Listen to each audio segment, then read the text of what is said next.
Pisces, tignan natin kung ano yung mensahe para sa'yo. Keep in mind na ito ay general reading lamang and also timeless reading. Kaya kung kailan mo ito makita, pwede ka pa rin makaresonate. Pero kung hindi ka nakaresonate, try mong panoorin yung iyong other signs, Moon, Rising, and Venus. So, lagi ko naman sinasabi sa inyo, wag lang kayo sa sun sign ninyo mag-focus. Kasi yung iba talaga sa inyo, Pisces, pwedeng mas nakaka-resonate kayo sa moon sign ninyo. So, ayan, tignan na natin kung ano yung mensahe para sa'yo. Okay, mensahe po natin, Spirit Guide for Pisces. So, pasensya na kayo, ilang araw ulit tayong walang video dito sa ating channel. May mga nagparitual kasi. So, either kapag may nagparitual kasi, ayan, kaya ko naman gumawa ng video sa YouTube. Hindi ko talaga tinatanggap is private reading para hindi mahalo yung energies. Yan. Pero pag di ko talaga kaya, yun. Wala akong ginagawa kahit ano. Focus lang sa ritual. Tignan natin kung ano yung mensahe para sa'yo.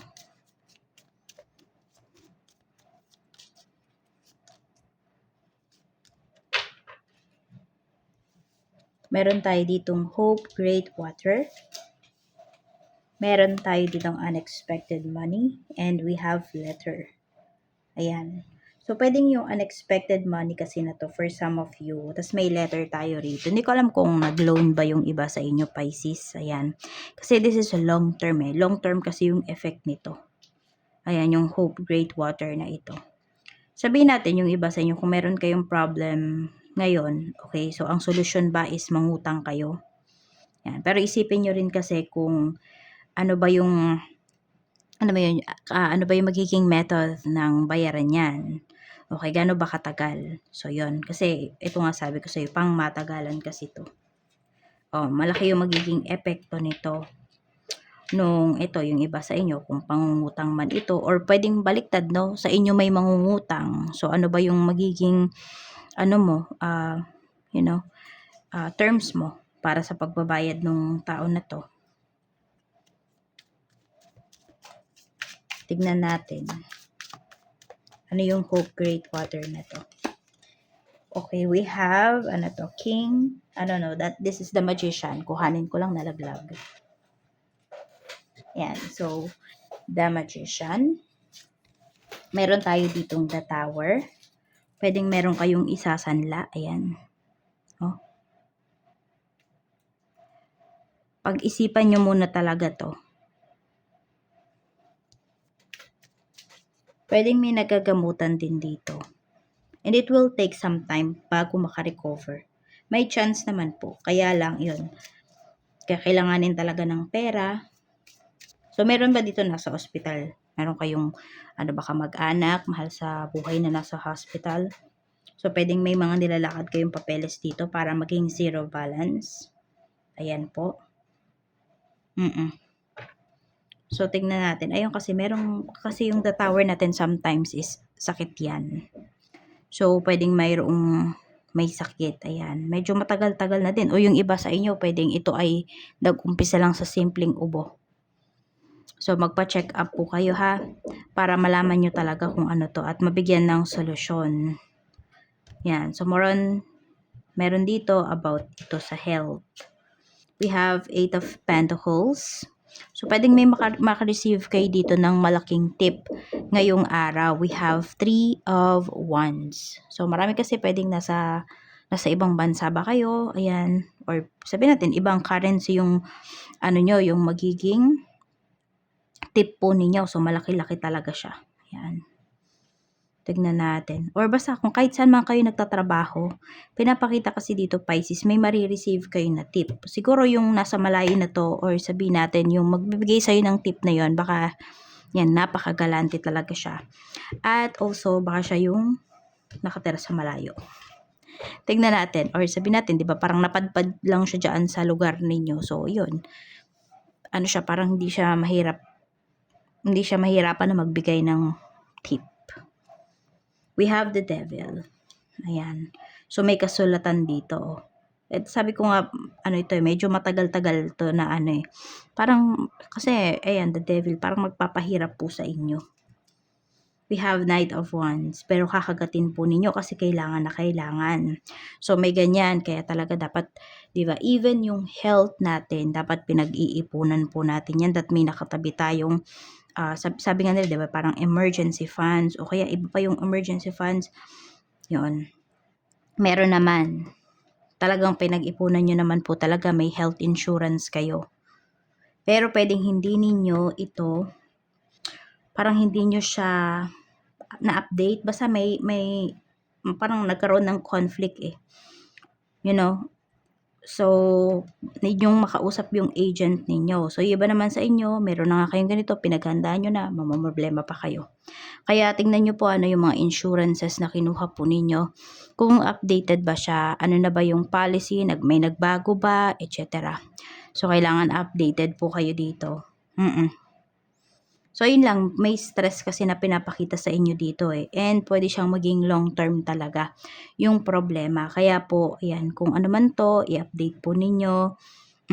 Tapos, ito kung may work po kayo, pagbutihin nyo po talaga. Kasi may nilook forward din kayo rito. Ayan. So, basta ngayon, may ina-expect kayo na madaming magbibigay ng tip or pwede rin salary increase. Ganyan ang pinapakita rito. Tignan natin. So, iba sa inyo, naguguluhan kayo eh. Hindi nyo alam kung ano ba yung gagawin nyo. Kasi, pwedeng first time nyo itong maranasan, di ba? Sabihin natin, first time yung maranasan na merong na hospital sa family. Meron naman dito, ayan, yung mag-aayos na nga kayo, nahihirapan kayo kasi merong, basta nagkaroon ng conflict dito, oh. Tignan natin. Kamusta yung emosyon mo, Pisces? 10 of Cups. So, ginagawa mo talaga lahat para sa family mo. Okay, meron problema pero hindi mo yun pinapahalata sa family mo. Yan, parang alam mo yun, pagkaharap ka nila or pagkaharap ka ng ibang tao, positive pa rin yung energy mo. Positive pa rin, masaya ka pa rin. Masaya yung pinapakita mo dito na energy. And yes, yung iba po sa inyo, happy naman talaga kayo ngayon. Kasi napaprovide po niya talaga yung mga pangangailangan ng inyong pamilya. We have 3 of Swords. Ayan. So, parang alam mo yun, ngumingiti ka outside, pero durug na durug ka inside. Marami po sa inyo. Ganun naman yung nararamdaman or the other way around. So, meron naman dito, ayan, nag-overthink po kayo. Natatakot, yung meron dito, natatakot kayong ma-reject. Di ko alam kung nag-a-apply ba kayo ng work. Ayan. Basta meron kayo ditong gagawin na hakbang tapos natatakot kayo na ma-reject. Iniisip nyo kaagad yun. So, meron nag-overthink. Yan, tignan natin. Kamusta yung spiritual health mo? We have Queen of Wands. Ayan. So, alam nyo, ngayon, Pisces, malakas kayong mag-manifest. Kaya, yung mga naiisip nyo na, yung naiisip mo na negativities, ihinto mo na yan. Okay? I-transmute mo yan into positive energies. Kasi ito, okay na okay yung energy mo dito. Bukas na bukas yung ano mo yung chakras mo. I mean, activated siya. Kaya, pag may minamanifest kayo ngayon, ayun, okay na okay po siya. We have Queen of Wands energy. Basta ang lakas nung dating mo. So, 'di ba kung aligned yung isip mo, yung puso mo at saka yung ayan, yung energy mo, yung soul mo, talagang madami kang mamamanifest dito or mamamanifest mo talaga into reality yung mga sinasabi mo. Kaya as much as possible, ayan, yung iba naman pala sa inyo, hindi sa sinasabi nyo kung hindi sa sinusulat po ninyo. Pisces, may ganyan naman yung iba sa inyo. Yes, iba-iba kasi tayo ng way ng pagmamanifest o yung sabi natin, yung gumagana ba sa atin. Yung iba sa inyo, pag sinasabi nyo lang, okay na. Meron naman dito, kailangan nyo pang isulat. Tignan natin. So, ayan. Pwede rin may mentor ka dito. Or could be itong mentor na to, hindi naman to ibang tao Pwedeng nanay mo, pwedeng ate mo, or kaibigan mo. Yan. Pwedeng meron siyang advice sa'yo. Tignan natin. Or dun sa advice niya, mabubuhayan ka talaga ng loob. Energy naman ng mga taong makakasalamuha mo. We have King of Swords. So, medyo maiilap. tahimik yung mga tao na makakasalumuha mo. Parang isang tanong, isang sagot, gano'n. Tapos basta parang mailap sila, parang ang cold nung energy. Meron din naman overthinker naman. Kaya yon, need mong mag-ingat. We have the Chariot. Okay, ito naman is blessings na pwede mong ma-receive. We have the Lovers. So this is a successful relationship eh. Successful transaction. Pwede rin kung meron po kayong mga binebenta. Yan, successful transactions yan eh. Ten of Swords, ayan, may pirmahan na nga dito. Okay, so pwede rin, wala naman kayong katransak na, wala naman kayong binebenta, Pisces, pero pwedeng, yung sinabi ko dito kanina, yung may inaayos kayo, yung may conflict. So, yung sa mga insurance po ninyo, ganyan, yan. So, pwede siyang maayos. Maa-actionan siya. So, para bang mahahabol pa siya, ganyan. Kaya po kung, ayan, medyo nangangamba yung iba sa inyo or parang may nagtutulak sa inyo na mag-update or humingi ng update, humingi ng kung ano man pagdating dito sa mga insurance na kinuha po ninyo, huwag na kayong magdalawang isip. So, i-update nyo na. Mag-follow up na po kayo. Tignan natin. So, ayan, maaayos po ito. Kung ano man yung naging problema, mahahabol pa siya. Blockages naman sa life mo ngayon, we have Death card. So, may health talaga, no? May health issues na pinapakita rito. We have Six of Wands. Medyo matagal nga po talaga. Hindi ko alam kung may nabalian ba ng buto. We have Queen of Swords. Ayun, tapos meron na nga yung iba po sa inyo, no? Sabi natin, medyo meron na nga kayong problem sa inyong health. Tapos, meron pang isang tao dito na sobra kang, alam mo yung parang minamaliit ka niya, ganyan, dahil sa nangyari sa'yo. So, ina-underestimate ka nung tao na to or sinesermonan ka pa. So, yun yung blockages sa life mo ngayon. Kasi, diba, sa halip na, sabi natin, nagre-recover ka, nagre-relax ka, sabi natin, nag-overthink ka na nga eh. Diba? Tapos, ginagatungan pa nung tao na to. So, ayun po, blockages yung tao na yan sa'yo ngayon. Tsaka yun nga, yung health mo talaga. So, health is wealth. Alagaan nyo po talaga yung inyong sarili. Ngayon na, wag na bukas. Alagaan mo na ngayon. O, minom ka na ng tubig, Pisces. Yung iba sa inyo, dehydrated na. Tingnan natin. Ano pa yung mensahe para sa'yo? Sa work naman, we have Five of Swords. Ayan. So, may away dito sa trabaho. Or feeling mo ba kaaway mo lahat dito sa trabaho ngayon? Mukhang may naninira kasi sa'yo eh. We have the World. Or paalis ka na ba sa work? Ayan, nag-resign ka ba? Kaya parang may mga umiilag kasi sa'yo rito eh. We have Page of Pentacles. May nagmamainam dito na na co-worker mo. Queen of Cups. Ayan. So, yun lang. More on parang may naninira sa'yo dito na katrabaho mo. Hindi ko alam kung ang goal nung tao na to is paalisin ka talaga dyan sa trabaho. Yan. So, kung wala ka pa namang ibang mahahanap na work at wala ka namang balak maghanap, no? Kailangan mo lang talaga na kumprontahin yung tao na yan. Hindi yung pagalit or what. Kailangan lang talaga malaman ng tao na to na hindi ka basta-basta dapat binubuli or sinisiraan. Oo. Kumprontahin mo lang yan kasi mahina naman yung loob ng tao na to eh. Parang pinapalabas niya lang na na malakas siya, ganyan. So, mahina yung loob niyan, kausapin mo yan, meron kang sabihin dyan na word, matatameme yan. Hihinto na yan sa ginagawa niya. Madadala siya kasi.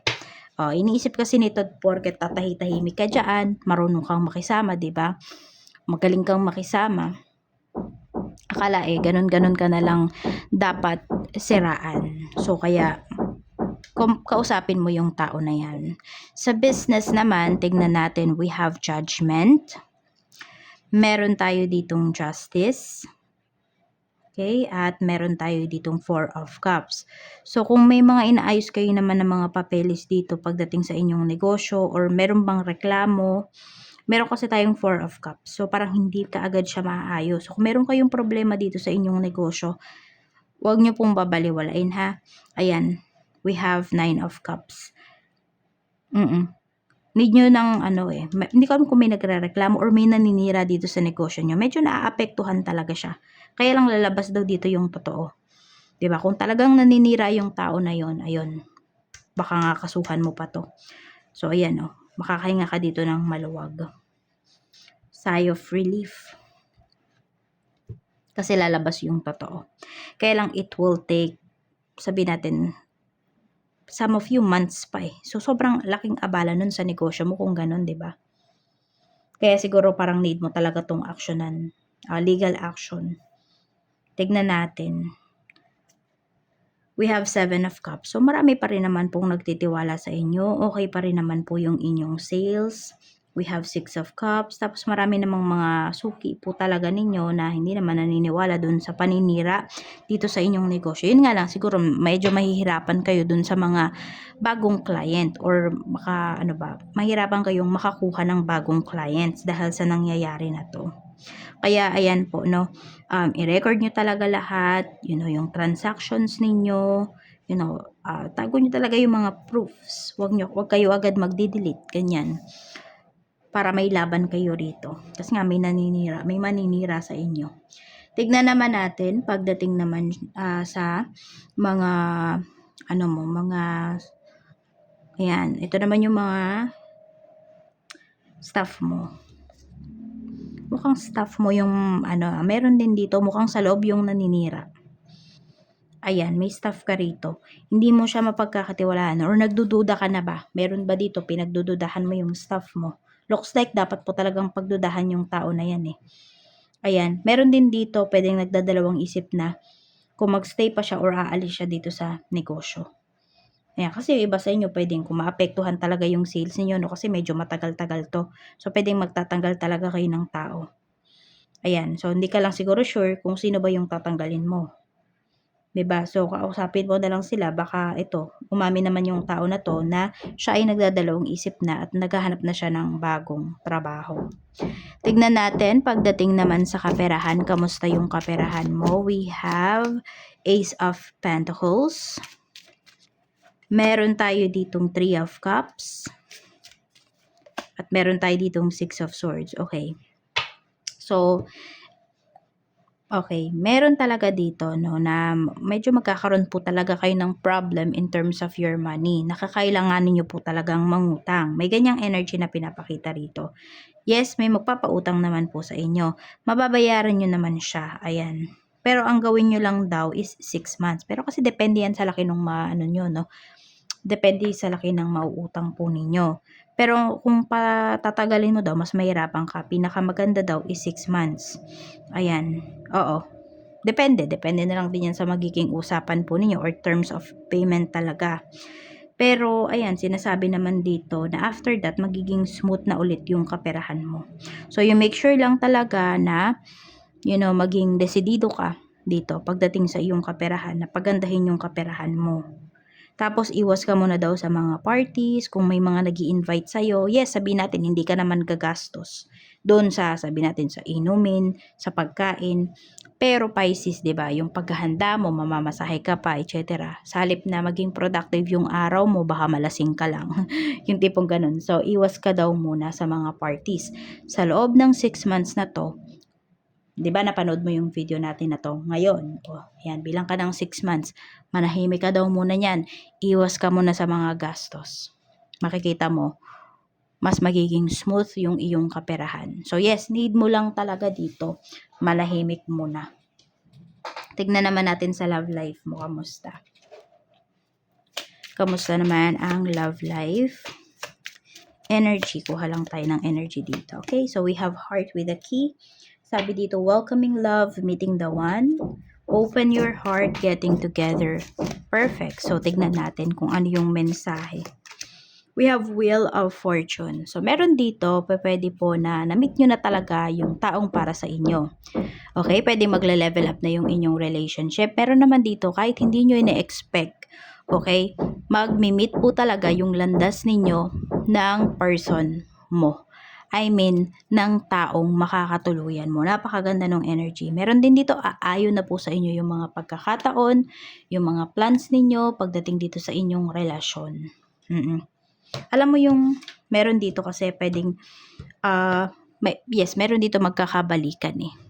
So, yung akala mo na parang hindi na siya tatanggapin ng family mo, ganyan, i-judge na yung relationship ninyo kapag pinatawad mo pa, yung ganyan. Pero hindi eh. Mas magiging okay, mas magiging open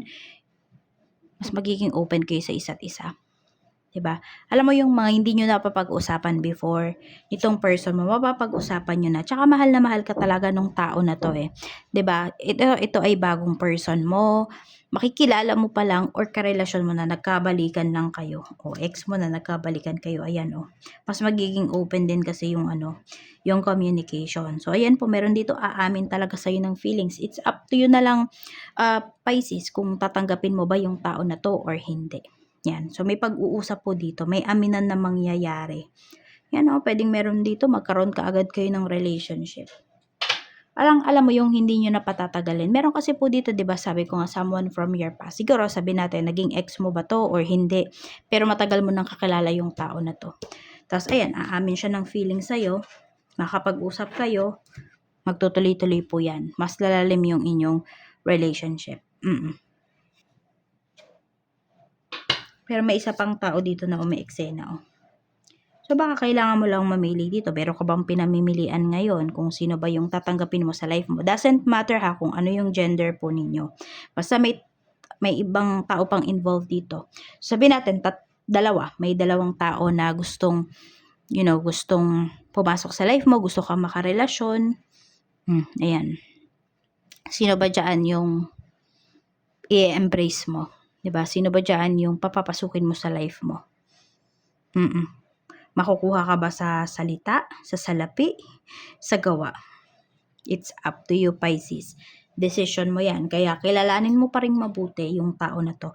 Pero sabi ko lang sa'yo, no, tignan mo talaga kung sino yung magbibigay sa'yo dyan ng peace of mind. Sabi natin, kausap mo, peace of mind yung nararamdaman mo. Wala ka masyadong iniisip ano sasabihin ng ibang tao, ng family niya, ng family mo. Pag yun yung naramdaman mo, wala kang pake. Yun, peace of mind ang nararamdaman mo niyan. Diba? Peace of mind ang nararamdaman mo pagkausap mo yung tao na yan, yun yung piliin mo. At binibigyan ka rin niya ng peace of mind mismo ha, ng sense of security. Yan yung piliin mo. Oo. So, huwag kayong masilaw sa material na bagay.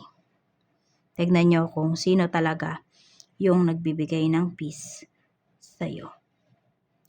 Yan lang. Maraming salamat. Okay. Kung magsusuot ka ng damit ngayon, okay, haluan mo ng color pink.